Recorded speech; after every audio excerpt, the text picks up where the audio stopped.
campanha para a manutenção do nosso grupo. Participe acessando nosso site. Olá, irmãos, saudações fraternas a todos. Nós nos encontramos aqui mais uma vez para este trabalho com Cristo, a leitura de um trecho do Evangelho segundo o Espiritismo e depois vamos refletir um pouco sobre isto que vamos ler e que Jesus nos inspire as melhores palavras e abençoe este trabalho. Então, abrindo o Evangelho, nos caiu o capítulo 15, Fora da caridade não há salvação. E tem um subtítulo, Necessidade da caridade segundo o apóstolo Paulo. É o item 6. E que diz assim: ainda que eu falasse todas as línguas dos homens e até mesmo a língua dos anjos, se não tiver caridade, sou apenas um metal que produz som e um sino que toca. Ainda que eu tivesse o dom de profetizar e conceber todos os mistérios, e tivesse um perfeito conhecimento de todas as coisas, e ainda que tivesse toda a fé possível, capaz de transportar montanhas, se não tiver caridade, nada serei. E se tivesse distribuído meus bens para alimentar os pobres, e entregado meu corpo para ser queimado, se não tiver caridade, tudo isso de nada me serviria. A caridade é paciente, é doce, é benigna, não é invejosa, não é afoita nem precipitada, não se enche de orgulho, não despreza ninguém, não procura seus próprios interesses, não se vangloria, nem se irrita com nada. A caridade também não faz julgamentos precipitados, não se alegra com a injustiça, e sim com a verdade. Ela tudo suporta, tudo crê, tudo espera e tudo sofre. Entre essas três virtudes, a fé, a esperança e a caridade, a maior delas é a caridade. Isto, quem escreveu foi Paulo, na primeira carta aos Coríntios, capítulo 13, versículo de 1 a 7. Então, neste item, Paulo nos deixa uma carta linda, nos falando sobre a caridade. Então, ele diz que mesmo que eu falasse a língua dos homens e dos anjos, mas sem movimentar esta força da caridade, nada me serviria. Mesmo que eu tivesse o dom de profetizar e soubesse tudo sobre o amanhã e o futuro, se eu não tiver a caridade, de nada isto me serve. Mesmo que eu distribuísse todos os bens, se não tiver caridade, também não serve. Então, ele faz aqui uma referência, uma reverência à caridade. Nós sabemos que temos a caridade material, a caridade espiritual, a caridade moral. A caridade material é aquilo que nós vamos doar das roupas que nós não queremos mais. Às vezes fazemos doações em alimentos e que vão alegrar grande número de infortunados. Esta é a caridade material. Nós doamos roupas, doamos calçados, doamos alimentos. Muito importante. Temos a caridade moral. A caridade moral é aquela que nós devemos ser verdadeiros para com o nosso próximo. Não devemos mentir e usar sempre a verdade. Respeitar o outro.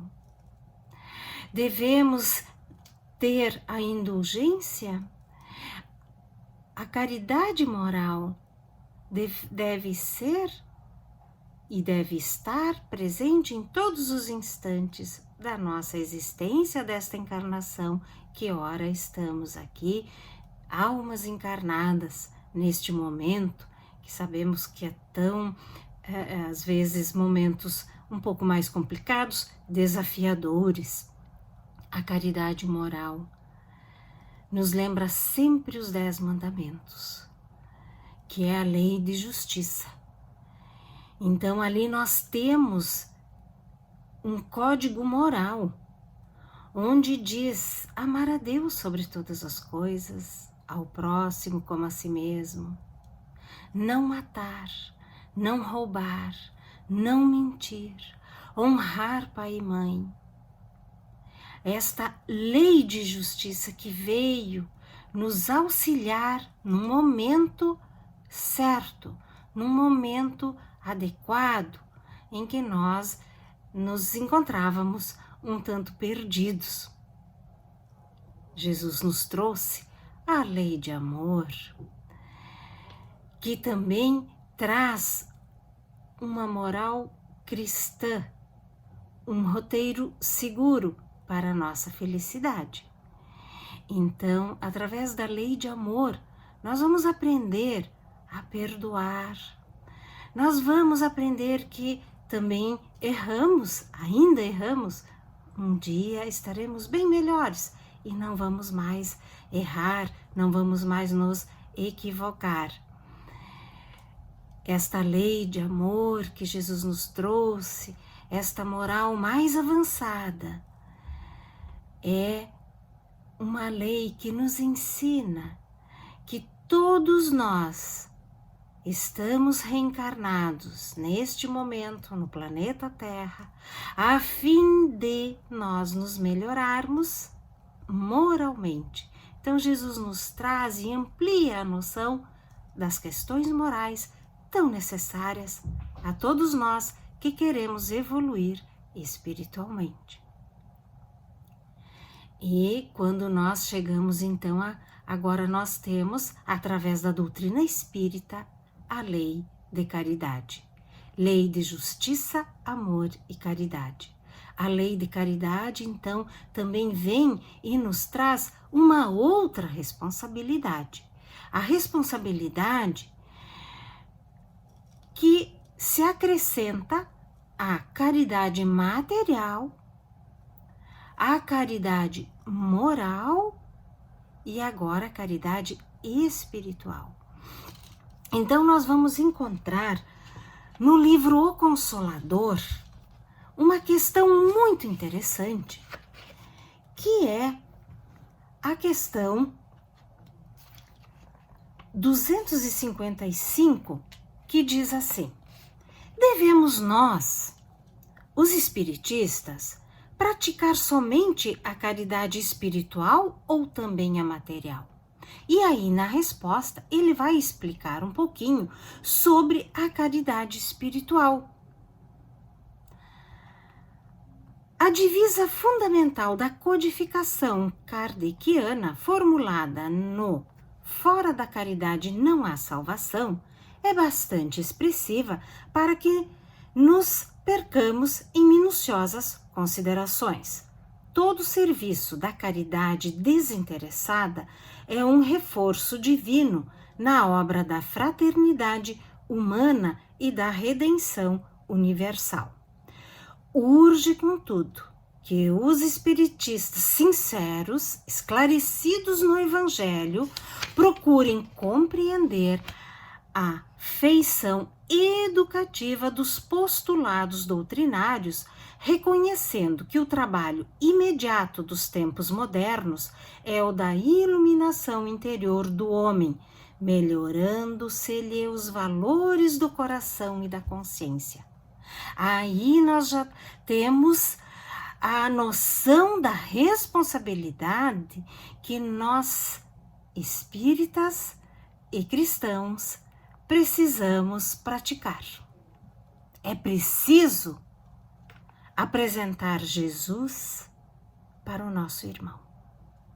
É necessário que expliquemos com palavras as doces e amorosas lições que Jesus nos deixou. É necessário que coloquemos Jesus no coração dos nossos irmãos, dos quais nós estamos na postura de praticar a caridade para com eles. Então vejam, meus irmãos, não é somente a caridade material, acrescida da importantíssima caridade moral, está associada à caridade espiritual. E continua a resposta: dentro desses imperativos é lícito encarecermos a excelência dos planos educativos da evangelização, de modo a formar uma mentalidade espírito-cristã com vistas ao porvir. Não podemos desprezar a caridade material que faz do espiritismo evangélico um pouso de consolação para todos os infortunados. Mas não podemos esquecer que as expressões religiosas, sectárias, também organizaram as edificações materiais para a caridade no mundo, sem olvidar os templos, asilos, orfanatos e monumentos. Todavia, quase todas as suas obras se desvirtuaram em vista do esquecimento da iluminação dos espíritos encarnados. A Igreja Romana é um exemplo típico. Senhora de uma fortuna considerável e havendo construído numerosas obras tangíveis de assistência social, sente hoje que as suas edificações são apenas de pedra. Porquanto em seus estabelecimentos suntuosos, o homem contemporâneo experimenta os mais dolorosos desenganos. As obras da caridade material somente alcançam a sua feição divina quando colimam a espiritualização do homem, renovando-lhe os valores íntimos, porque, reformada a criatura humana em Jesus Cristo, teremos na Terra uma sociedade transformada, onde o lar genuinamente cristão será naturalmente o asilo de todos os que sofrem. Depreende-se, pois, que o serviço de cristianização sincera das consciências constitui a edificação definitiva para a qual os espiritistas devem voltar os olhos, antes de tudo,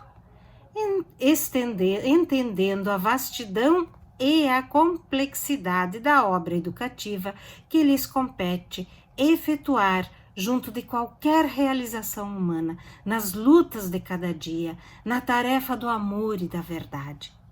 Então está aqui mais uma explicação sobre a caridade. Lemos nesse capítulo 15 do Evangelho segundo o Espiritismo: fora da caridade não há salvação.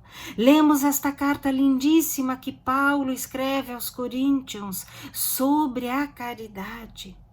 Mesmo que tivesse todo o poder do mundo, sem a caridade nada seria. A caridade é esta força que nós carregamos, cada um de nós, dentro da nossa alma, e que precisa ser movimentada.